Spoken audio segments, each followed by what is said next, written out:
ஊத்தா ஊத்தா அதுவும் உள்ள இருந்து கிளம்புதா?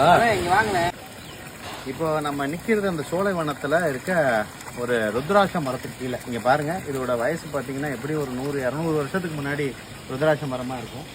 இதுல என்ன ஒரு ஆச்சரியம்னா, இங்க அப்படியே வாங்கலேன், இங்க இதுல வந்து ஊத்து அந்த நீரோடை வந்து இந்த மரத்துக்குள்ள இருந்து வரும்.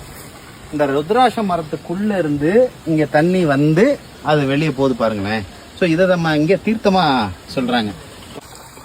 இங்க பாருங்க, நம்ம அந்த ருத்ராட்ச மரத்துக்கு அடியில் ஊத்துல இருந்து வர அந்த தண்ணி மேலே விழுற மாதிரி ஒரு சிவலிங்கம் பிரதிஷ்டை பண்ணியிருக்காங்க இந்த ஆசிரமத்தில்.